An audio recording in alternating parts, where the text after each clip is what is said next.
Welcome to Let's Talk About It. I'm Sheena. And I'm Tamara. And today we're talking about gender roles in a happy relationship. Awesome. So where do we start? Well, I found a New York Times article which basically had every study on earth ever done with regards to gender. And so we're just going to go through some of the points in that article. I thought it was a really good article. Okay, great. Studies have shown that a heterosexual couple typically have gender roles. Same-sex couples tend to not have gender roles in a relationship. In other words, the woman in a heterosexual relationship will typically do the womanly chores, right? So that would be washing the dishes and doing the laundry and taking care of the kids and all that sort of stuff, whereas the husband will do the things like, mowing the lawn. You don't think that lesbians in very traditional, and this is in like air quotations, lesbian relationships, like where there is a femme and a butch, tend to fall into stereotypical gender roles? Well, let's put it this way. I think that there are outliers, but overall the study has shown that they tend not to. Okay, so when it comes to chores... Yes, so chores get divided more equitably when in same-sex couples. Now, this is not just lesbians, this is gay men as well. Okay. There were some really interesting points, though. They say this tends to happen before the same-sex couple has children. But the minute the same-sex couple has children, they tend to adopt more typically gendered roles. Oh, that's interesting. So does it fall that if it's a lesbian couple and they've chosen to actually give birth to a child, that the woman who gave birth takes on the more female role? I can't answer that question because they didn't go into those specifics. But what they did say is this. Typically, one partner would go out and earn more and concentrate on that side of things, and the other partner would stay at home and be the homemaker and the caregiver. I see. Okay. There's a couple of reasons that the psychology professor Robert J. Greene says that this happens. He says that once you have children, the pressure on the couple is so immense that it forces this division of labor. Mm-hmm. Which is why it's never a great idea to have children to fix a relationship. Also true. So employers, for example, are expecting increasingly around-the-clock availability. I know, it's ridiculous, isn't it? You can't be a full-time parent and give yourself 24 hours a day to your employer. Yes. Right? So this is the thinking behind it. Absence of paid parental leave and no public preschool. Yeah, so if you have expensive childcare or expensive schools where the children would go to during the day, sometimes it doesn't make sense to actually for both people to work. Well, that's exactly it. So then one person will tend to work less or stop working while the other does the earning. There's pediatrician visits. There's meetings with teachers. There's meetings with psychologists or whatever it is that you need to do with your kids. Yeah, right? I think it's even just, especially when they're very small, just your normal day-to-day taking care of them and making sure they don't decide to throw themselves off a roof or something. Here are two really interesting points on this, though. Okay. When they surveyed homosexual couples, they found that even though there was this more kind of traditional split of the responsibilities, both parties felt like it was more equitable. And the reason they say this is because there was a lot more communication between the couple. So the one understood what was going on at the workplace and the other one understood what was going on at the home. Well, I suppose a lot of time the problem with roles and relationships is that there is an unevenness to the amount of work that each person is doing. So when you have a division of labor where, say in a hetero relationship where the woman is looking after the children and the guy goes off to work, but the woman also has a job. So she's, got a job and she has to still look after the children and still, make dinner and clean the house. Well, that's funny. That was my next point, which is another study on same-sex relationships showed that when both people work, household chores are frequently divided between the couple. Both people in a heterosexual relationship, when they're both working, don't divide the chores equally. They're still divided as woman as the homemaker, man as the breadwinner, even if the woman is a breadwinner too. Even if they have kids, right? And she's still working. She still maintains all of that, plus takes care of the kids. Yeah. Well, there's also this strange thing of, and this is what I've seen with heterosexual couples, but it might happen with same-sex couples as well, where fathers are seen as babysitters and not as seen as an equal caregiver. Right. How many times have you seen on Twitter some like trending post with some dude? Oh, he's amazing. He made breakfast today for his children. Yes, or he put his daughter's hair up in a ponytail. And Right. it's like, well, it's basic care. How many gay men out there are making breakfast for their daughters every day because, frankly, they're a parent? Exactly. Or single mothers to boys who are teaching them to pee standing up. Whatever it is. Well, this is the thing, right? Yeah. Okay. So far, we know that there tends to be better communication and more kind of an equitable split generally, or there feels like there's a more equitable split between same-sex couples. Yeah. And this is not just lesbians. There were studies done with lesbians and gay guys. So then I was like, okay, but what about trans people? Or people who are genderqueer. They haven't done studies on genderqueer people. They did answer that question in the article. Okay. But they did do a study on trans people. Okay, yes, and? Okay, so trans couples tend to divide along gender lines, as heterosexual couples do. Well, I suppose that makes sense because you're either a man or a woman, or two women or two men, whatever it is, so why not? I just thought that was really interesting. But you see, this is the thing. Gender and sexual preference are not the same thing. No, they really aren't. Because, I mean, I would assume a lesbian couple who are either both trans women or that one is a trans woman that probably behave very much in the way a lesbian couple would in the study. I would assume. Well, they would be lesbians. So. Yes, I know, but my point is it's... I don't know. I didn't actually go into a lot of information about that because it was kind of like branching off, one of those side... it's a tangent. Tangent things, yes, exactly. Okay, but I think, what's interesting about gender roles is that what we've done is actually given work a gender. Yes. And occupations a gender, even though they actually don't, it's not inherent in them. Okay, so here's a couple of things to bear in mind with a heterosexual relationship. There is a pay gap. There is. So it makes sense in economic terms for the man to be the one bringing in the income because he'll make more money in theory, right? Yeah. Look, there's nothing wrong with having the man go out and work while the woman's at home. I mean, working at home is still valuable. So then there was a study done in Sweden, right? Which I thought was particularly interesting because it showed that lesbian couples where the mother gave birth and took a pay cut, right? Okay. Within 5 years, they had recovered their earnings so that they were earning equally again. That's amazing. Right. It was not the same for heterosexual couples. Seriously? So there was still... a big divide in terms of that. That is so interesting. So I would love to sort of dive into that and figure out what that is. But that's specific to Sweden. So I just think that it's such an interesting thing. Like, I know that we don't gender divide generally. No, I think there's certain things that we both do more of, but we still, do the other stuff as well, as need be.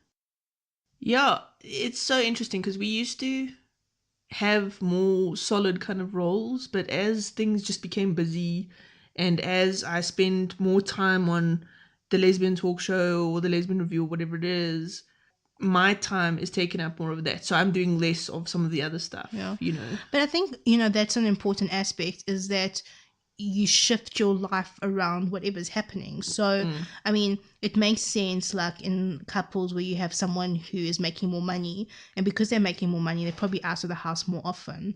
So the other person has to pick up things like cooking more or shopping or whatever it is. Well, that's the thing. If I had to wait for you to cook during the week, when you came home, we'd be eating at 8 o'clock at night because some days you come home late. Whereas me taking on some of the cooking during the week means that you can come home and there's dinner ready. Yes. Well, I think that's the key. It's just slotting in chores, whatever it is, around your life and also maybe around stuff you enjoy, because if one of you enjoys cooking more than the other, it doesn't make sense to force a person who doesn't like to cook to cook. However, I mean, you can also do different things like, your chore isn't cooking, your chore is providing food. So if it's your night to provide food, we can go to a restaurant, you can get takeout. Do you know what I mean? You don't have to think of things so strictly as in, okay, now it's my turn to do X, Y, Z. I think the key to all of this is communication. Because a big part of the one study said that the reason same-sex couples feel like they have a more equal divide, even if you literally take like lists of what the heterosexual couple is doing, and it's exactly the same.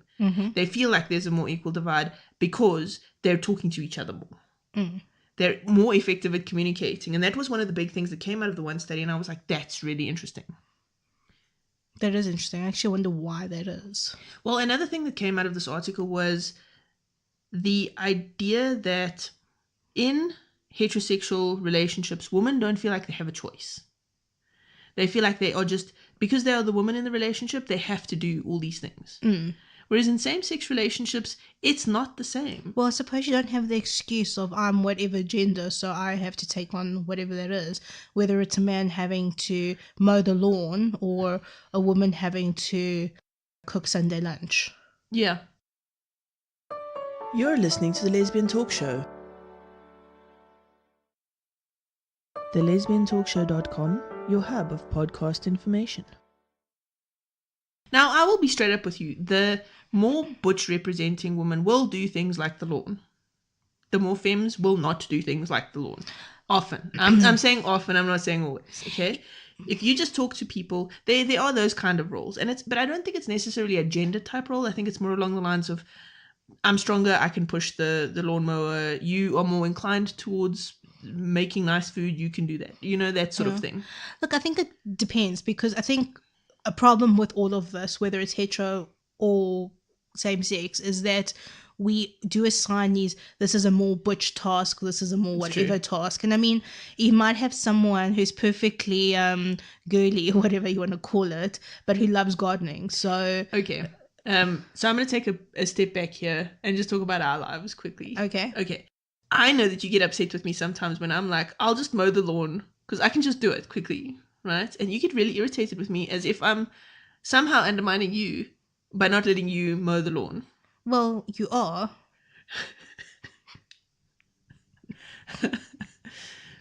So there are those kinds of situations. Well, it's one of these things of like, if I can't do it, I can't get better at it. Or I'm perfectly capable of doing it. It might not be the shortest lawn or the most neatest lawn or whatever it is, but it'll get done. It's not that I'm trying to undermine you. I just want to get it done. No, sure, but I also just want to get it done. And it's not about, like, the thing is, it's like, I hate this thing of, like, you're more...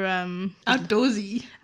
Okay, you're more outdoorsy, so, you know, you're better at whatever, when I know I'm more than capable of it. It's not that you're not capable of it.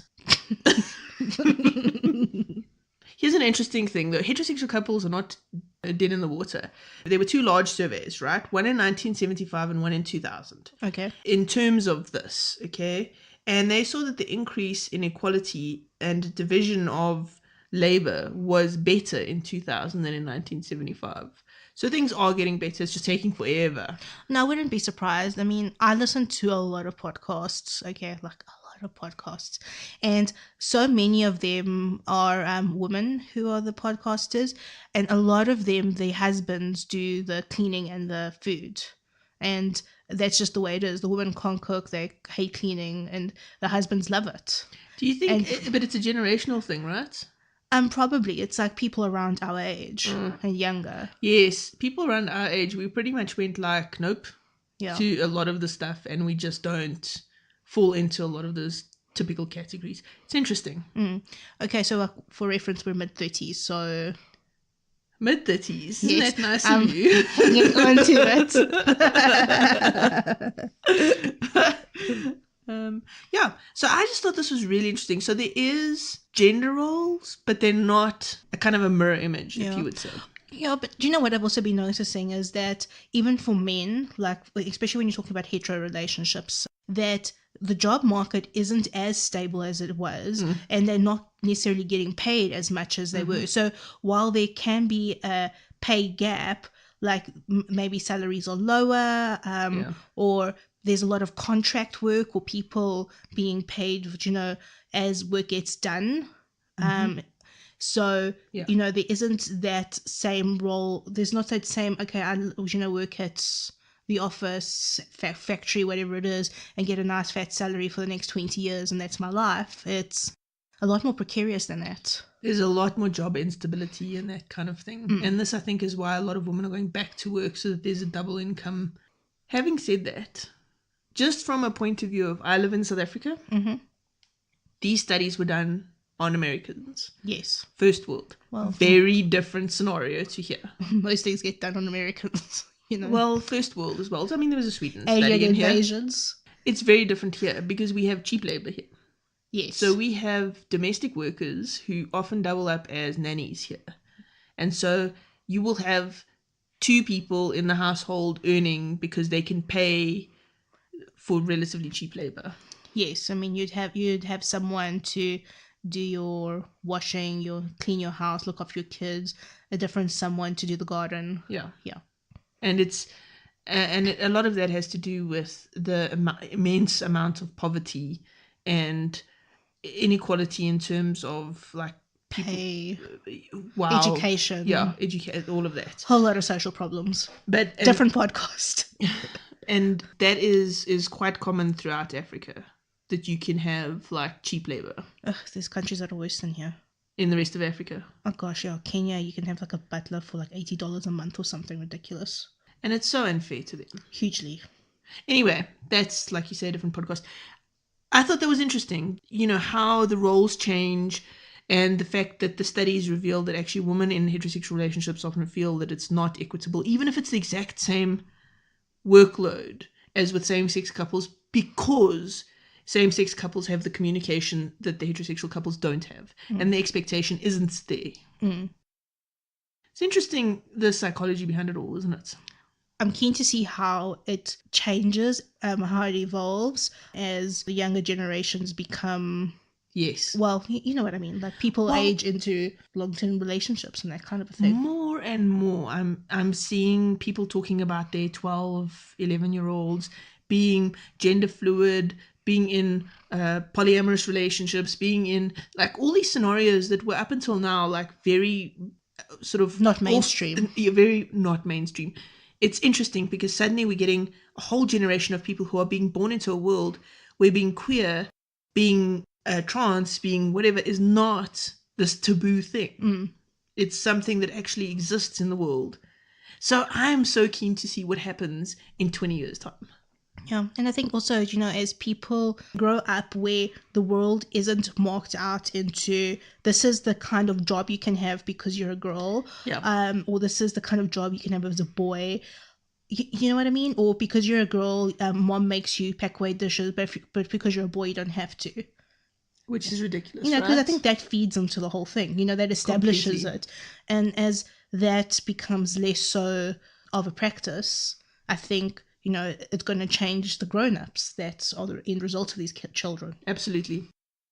But anyway, that's all for this week. Thanks for joining us here at the Lesbian Talk Show.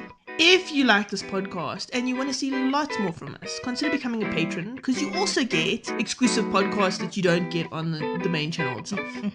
And to do that, you just have to visit patreon.com/the Lesbian Talk Show. Yep. And come visit our Facebook group and wherever we are on social media. Yeah, and tell us how you live your life in terms of gender roles. Absolutely. Do you have them? Don't you? I'd be fascinated to know. And please do us one more favor. Go and like us and review us on the Apple Podcast app. It helps other people find us. Yeah, it ranks us in the frequently searched for type stuff. That's it. Yes, bye. See you next time. Okay, it's your turn to do dishes.